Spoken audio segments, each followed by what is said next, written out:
everyone! Gagawa po tayo ngayon ng strawberry cream cheese strudels. Pero uunahin muna natin ang puff pastry. At ito po, kung mapapansin nyo, yung aking harina ay nakalagay siya sa bag dahil ito po ay ipinrosen ko muna or ipinreaser ko muna ng 30 minutes. Sa puff pastry po kasi, ang isang sikreto dyan para mas mapaganda nyo yung inyong finished product, kailangan lahat ng gagamitin nyo ay malamig. So ayan, kukuha lamang po ako dito or gagamit ako ng 4 cups na all-purpose flour. At ang tamang paraan naman din po ng pagme-measure natin sa dry ingredients, kailangan ito ay pasalin. Katulad nito, harina, pasalin po yung paglalagay ko sa measuring cup and then ang ipapantay po natin gamit tayo ng isang pantay na bagay or knife, spatula, pwede po yan. Huwag din po nating didiinan or huwag nating itataktak kapag nasa measuring cup na yung ating dry ingredients. At ituloy-tuloy lamang po natin ito hanggang sa makakuha tayo ng 4 cups. Ngayon naman po ay samahan na rin natin ito ng 1 tablespoon na sugar. Kung mapapansin nyo po, 2 times ko siya inilagay dahil 1/2 measuring spoon yung aking ginamit and then haluin natin.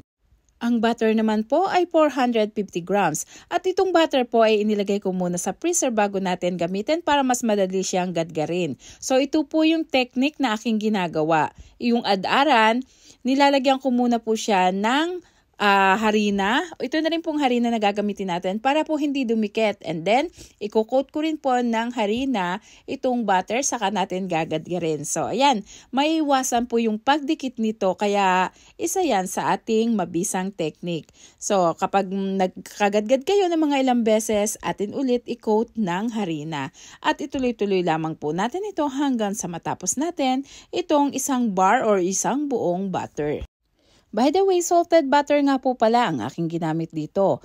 Dahil kung unsalted po ang inyong gagamitin, kailangan po nating magdagdag ng at least 1 teaspoon na asin dito sa ating dry ingredients or dito sa ating mixture.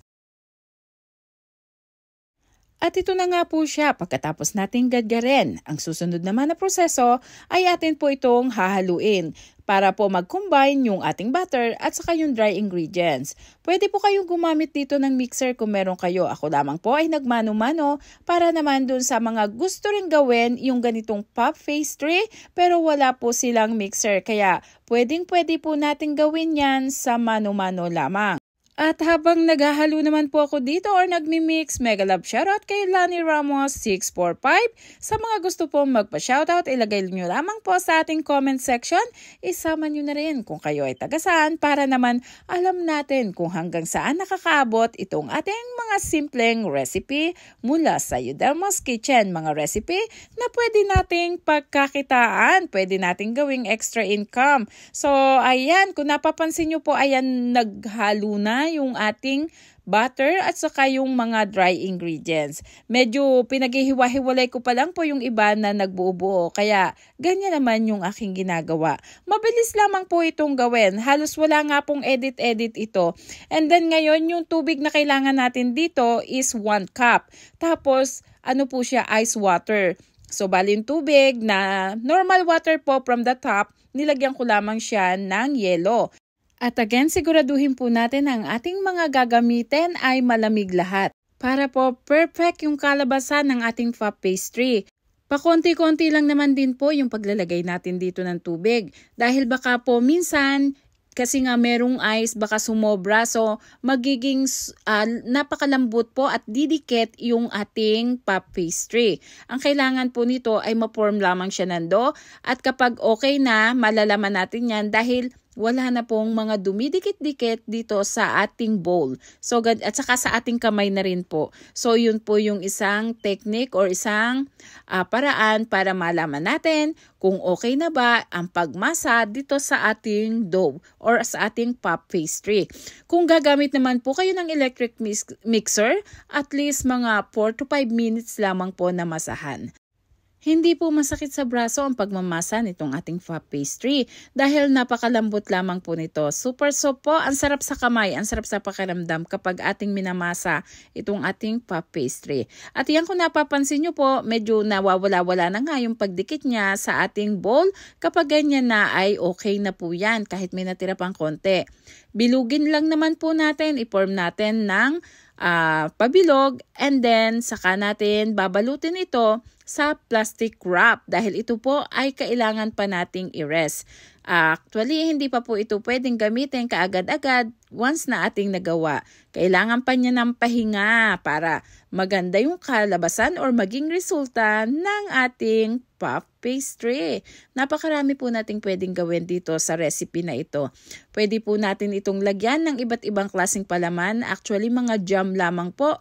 Pwede na. Kaya isa ito sa pwede nyong pagkakitaan na madali lamang gawin. Ang isa pa rin po, pwede nyo itong i-bake na ganito lamang. Hiwa-hiwain lamang po natin ng maliliit or ng yung tamang size lamang. Napakasarap po nitong pangsawsaw sa kape. Inirest ko lamang po ito ng 30 minutes sa fridge para maipakita ko kaagad sa inyo. Pero mas maganda po kung mas magtatagal, at least 2 hours, or mas maganda rin po kung magdamag nyo itong ire-rep bago nyo po gawin. And then, naglagay na po ako dito ng dusting para po hindi siya didikit-dikit. Tapos, ipinorm ko na rin po ito ng pa-rectangle. Kailangan po pantay na pantay yung kanyang mga gilid. Napakadali lamang pong i-manage naman ito. Ayan, ganitong paraan lamang po ang inyong gagawin. So kahit hindi po kayo marunong mag-bake, kahit hindi po kayo baker, kayang-kaya po nating gawin yan. Kaya sa mga nanay na gusto pong subukan ang paggawa ng mga tinapay or mga pastry, pwedeng-pwede nyo pong gawin ito. Napakadali lamang at higit sa lahat, konting halaga lamang ang ating kailangan para sa puhunan kung ito ay gagawin nyong pambenta. At hinati ko na rin po sa gitna para naman saktong-sakto yung thickness na kukuhain natin mamaya. Pagka kasi sobrang laki, medyo mahihirapan tayo sa pagpa-flat. At iyan, again, akin po itong ipapantay. Huhugisan lamang natin ng rectangle. Ganito lamang ang paraan na aking ginagawa. Diba? Napakasimple lamang po. Kaya sabi ko nga, kahit bata or kahit hindi marunong mag-bake, kayang-kaya po itong gawin. At ito, tinulungan ko na rin i-flat ng aking kamay. Okay lamang po na mano-mano tayo dito. Na kamay ang ating gagamitin dahil para po mas mapaganda natin itong ating pastry. At ngayon naman, ginamitan ko na siya ng rolling pin. Medyo mabigat yung rolling pin na aking ginamit para po mas mabilis siyang ma-flat. Ayan, yung marble po yung aking ginamit. Pero kung wala naman, ay okay po kahit rolling pin na kahoy. Actually, kung wala rin po kayong rolling pin at gusto nyong gumawa nito, pwede kayong gumamit ng mga boting bilog, yung medyo matibay lamang po. Ayan, tuloy-tuloy lamang natin ito. Then, yung thickness niya is at least mga 1/2 centimeter yung ating kukunin. At ito po ang isang technique. Ipopold natin ng 3. So, sa magkabilang tabi. Tapos, yung pa-rectangle ulit na shape niya, ibabago naman natin ang position. Then, ipaplat ulit natin gamit yung rolling pin. At saka, kailangan bubudburan natin ang harina para hindi dumikit. Uulit-ulitin po natin yung kaparehas nito na proseso at least mga 5 times para makikita po yung pagka-layered nung ating pastry.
At pag natapos naman po natin yung ganitong proseso, ang ganda po niya, sobrang soft, napakakinis.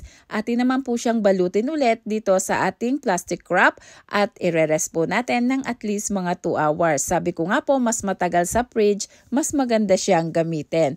Pero yung pag-rest po ng 2 hours ay saktong-sakto na rin yun. Lalong-lalo na kung medyo may mga hinahabol kayong orders or nagmamadali, okay na po yan. So ngayon, ito na siya after ng 2 oras nating mai-rest. Napakaganda po, promise. Yan, hiwain natin sa gitna para makita nyo po yung loob.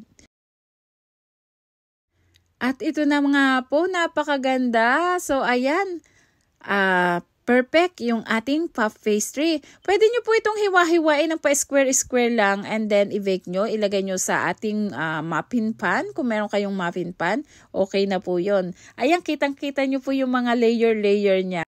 Ang ganda niya. Pero ngayon maglagay muna po tayo ulit ng harina dito sa ating table at gagawin naman natin yung cream cheese strawberry strudels or breaded strudels. So ipaplat ko lamang po ulit itong ating pastry or yung ating puff pastry ng at least mga 1/2 centimeter. Saktong-sakto lamang po yung ganong thickness.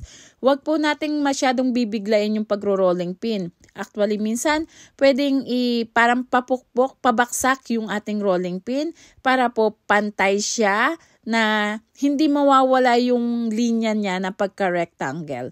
Ayan, ganyan lamang po yung aking ginagawa. Medyo sacrifice lang tayo ng konti sa pagro-rolling pin dito. Pero hindi naman siya maganit, hindi siya mahirap i-rolling pin dahil nga po sabi ko sa inyo kanina, ito ay malambot lamang.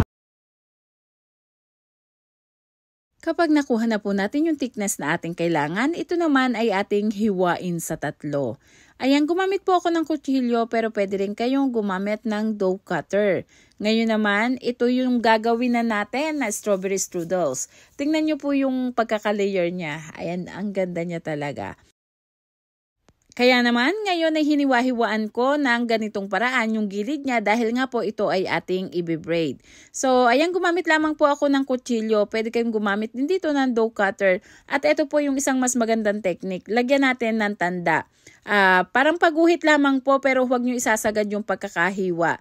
Para lamang pantay ang ating pagkukunan ng mga side para i-braid. So ayan, ulit-ulitin lamang po natin at atin pong itatapat doon sa kabilang side.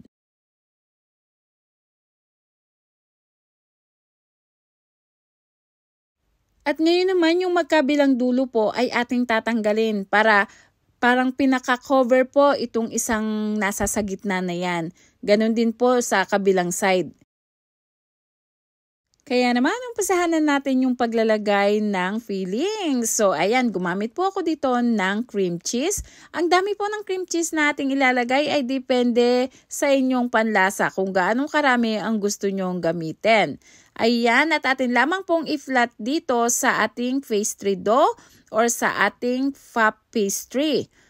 Ganyan lamang po. Medyo ninipisan ko lamang ng konti. At ngayon naman, isunod na natin yung strawberry jam. So, pwedeng-pwede po tayong gumamit dito ng kahit anong jam ang gusto nyong gamitin. Depende again sa kung gaano karami ang gusto nyong ilagay. At ngayon naman po, yung magkabilang dulo ay i-fold na natin paloob. So, ayan, yung baba at saka yung taas.